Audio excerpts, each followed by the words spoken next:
Este mensaje se llama Silencio. ¿Sabes cuán importante es saber guardar silencio?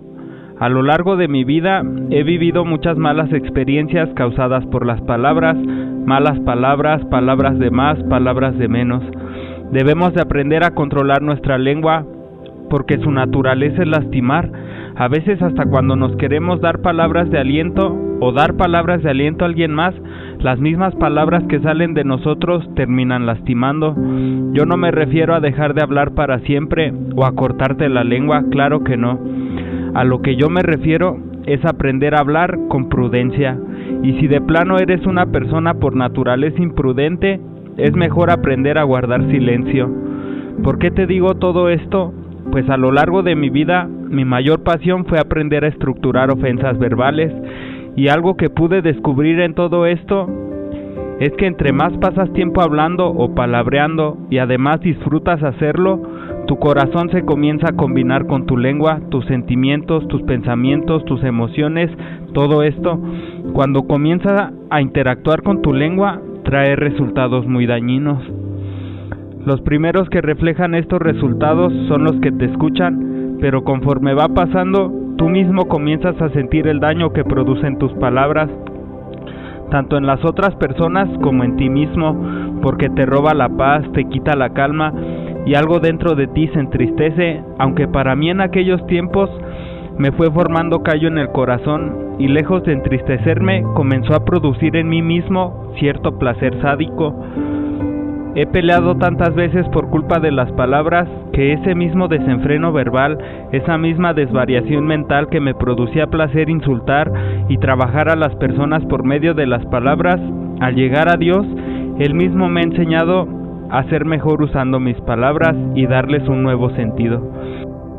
Una cosa es que Él me ha mostrado el daño que pueden causar mis palabras, pero a veces me ha resultado muy difícil hacerlo, porque cuando tengo algún enojo o cualquier emoción fuerte, lo hago repercutir en mis palabras, pero Dios mismo me ha regalado grandes herramientas para poder hacerlo. 1 es la prudencia, 2 la mansedumbre, 3 la templanza y 4 su ejemplo. Vamos primero con la prudencia y vamos a ir a una sección de la Biblia muy hermosa, que son los proverbios que escribió el rey Salomón, hijo de David, que agradó mucho a Dios, porque cuando Jehová le dijo que le pidiera lo que quisiera, Salomón decidió pedirle sabiduría a Dios para gobernar su pueblo, y esa palabra sabiduría es la clave de todo esto. Vamos a Proverbios capítulo 2 del versículo 1 al 6, y dice: Hijo mío, si recibieres mis palabras y mis mandamientos guardares dentro de ti, haciendo estar atento tu oído a la sabiduría, si inclinares tu corazón a la prudencia, si clamares a la inteligencia y a la prudencia dieres tu voz, si como a la plata la buscares y la escudriñares como a tesoros, entonces entenderás el temor de Jehová y hallarás el conocimiento de Dios, porque Jehová da la sabiduría y de su boca viene el conocimiento y la inteligencia. La prudencia es la virtud de actuar de forma justa, adecuada y con moderación. Y si ponemos atención en estos versículos, nos da 4 palabras que tienen el mismo significado entre sí. 1 es sabiduría, 2 prudencia, 3 inteligencia y 4 conocimiento. Dentro de los significados de sabiduría aparece la prudencia, la inteligencia y el conocimiento. Dentro de los significados de prudencia aparece inteligencia. En el significado de inteligencia aparece prudencia, sabiduría, y el significado de conocimiento aparece la palabra saber. Por lo tanto, podemos deducir que la prudencia se da o es lo mismo que la sabiduría, la inteligencia y el conocimiento. Y qué versículos tan claros y hermosos, porque nos dice la manera de encontrar esa sabiduría, y es: si recibes mis palabras, o sea, si aceptas las palabras de Dios y mis mandamientos guardares dentro de ti. La palabra guardar significa obedecer. Dice también que si la buscares como a la plata y la escudriñares como a tesoros. Yo nunca he visto un tesoro, pero me imagino que cuando encuentras una cantidad grande de oro o dinero, como en las películas o en las caricaturas, quedas cautivado y hasta ganas te dan de aventarte un clavado. Asimismo debemos de hacer con la sabiduría, ¿Y sabes dónde encuentras esa sabiduría? Es en tu Biblia. Así que nuestro gran tesoro es nuestra Biblia. Tu corazón ante la Biblia debe de quedar tan deslumbrado y cautivado que escudriñar cada página sea como lanzarse un clavado entre un tesoro. Cuando descubres el valor de ese tesoro que es la paz, podrás darte cuenta que es mejor que el oro puro. Por lo tanto, tenemos claro que solo Dios es el que nos puede dar esa sabiduría, y para obtener esa sabiduría es necesario 1. Aceptar las palabras de Dios, 2. Obedecer sus mandamientos, 3. Escuchar a Dios, 4. Inclinar tu corazón a la prudencia y además hablar con prudencia, 5. Buscarla como a la plata, 6. Escudriñar tu Biblia. Y si haces todo esto, pasará algo como lo que dice en Proverbios capítulo 2, del versículo 5 al 6. Dice: entonces entenderás el temor de Jehová y hallarás el conocimiento de Dios, porque Jehová da la sabiduría y de su boca viene el conocimiento y la inteligencia. Vamos ahora a ver la palabra mansedumbre y templanza a grandes rasgos, porque son 2 herramientas claves para aprender a guardar silencio cuando es necesario. Mansedumbre, que es la que hemos traducido por amabilidad o cortesía. Aristóteles tenía por costumbre definir todas las virtudes como el término medio entre 2 extremos, entre tener esa cualidad por exceso o tenerla por defecto, y entre los 2 extremos se encontraba la debida proporción. Por lo tanto, Aristóteles define mansedumbre como el término medio entre el exceso de ira y la total incapacidad para sentirla, o sea, que el hombre que es manso es el que siempre se indigna en el momento adecuado, cuando es debido, y nunca cuando no tiene motivo.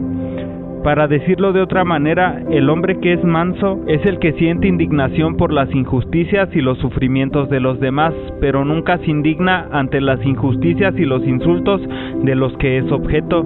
Así que el hombre que es manso es el que siempre muestra su disconformidad en el momento oportuno y nunca cuando no hay motivo. También se usaba esta palabra para un animal que había sido completamente domado. Por tanto, el hombre que es manso es el que tiene todos los instintos y las pasiones bajo perfecto control, pero debemos de tener en cuenta que esa virtud sobrepasa nuestra naturaleza humana. Por lo tanto, para alcanzarla, solamente Dios puede hacerlo. Por lo tanto, definimos la virtud llamada mansedumbre como: es el hombre que está tan controlado por Dios que se indigna cuando debe indignarse y nunca cuando no debe. Mientras que la palabra templanza se define como el dominio propio. Platón usaba esta palabra para autocontrol. Es el espíritu que ha dominado sus deseos y la búsqueda del placer. Es la virtud de la persona que la hace tan dueña de sí que la capacita para servir a los demás.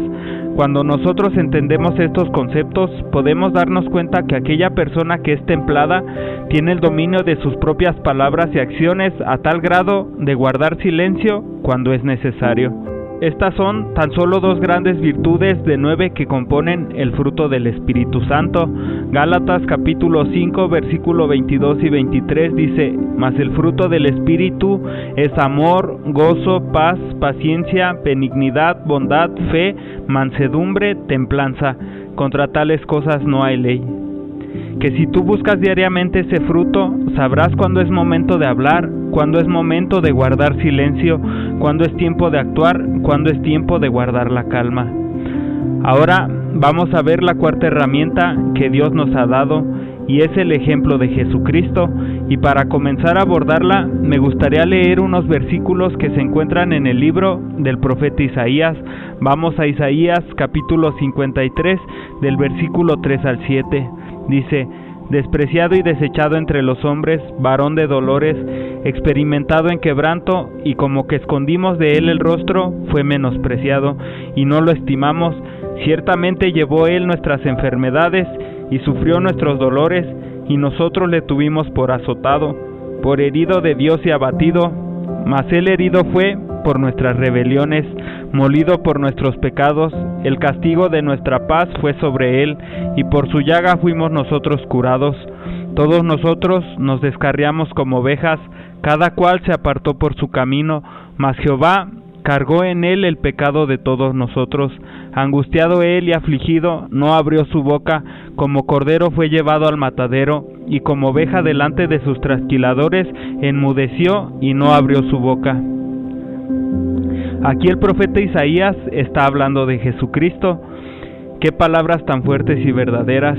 Y no sé tú, pero al menos yo, cuando leo este pasaje, se me hace un nudo en la garganta, pues refleja todo el amor de Cristo por nosotros, refleja la totalidad del amor de Dios, nos pone el mejor ejemplo para saber cómo actuar y cuándo guardar silencio. Pues imagínate que cuando Jesús estuviera pasando por todo esto, se hubiera puesto a decirle a los fariseos y a las personas que lo estaban condenando, pero van a ver, ahora que vuelva van a ver, no saben con quién se están metiendo, no los voy a perdonar, es más, si quiero puedo hacer que vengan ángeles y me ayuden, o si quiero puedo hacer que les llueva fuego, es más, cuando se mueran voy a hacer que el fuego del infierno arda 1000 veces más. ¿Te imaginas qué hubiera pasado? Y además, ¿puedes darte cuenta del resultado de aplicar esas virtudes? Guardar silencio, poner todo en manos de Dios, y aún así, perdonarnos y dar su vida por nosotros solo para salvarnos. Mi pregunta es, entonces, ¿por qué tú, cuando te molestas con mamá, con papá, con tus hijos, con tus hermanos, con tu pareja o con tu prójimo, te resulta tan difícil ser prudente y guardar silencio? Vamos a orar. Dios de Abraham, gracias por tu amor, gracias por el ejemplo que nos has dado, gracias por la sabiduría que tú nos has prometido si te aceptamos, te obedecemos y te buscamos con todo nuestro corazón. Te ruego en el nombre de Jesús que nos enseñes a guardar silencio cuando es necesario y nos permitas disfrutar los resultados de saber hacerlo. Alabado seas por siempre y para siempre. Amén. Este mensaje se realiza en Iglesia Vida Nueva. Búscanos en YouTube y Facebook como Iglesia Vida Nueva. Que la paz de Dios esté con ustedes. Bendiciones.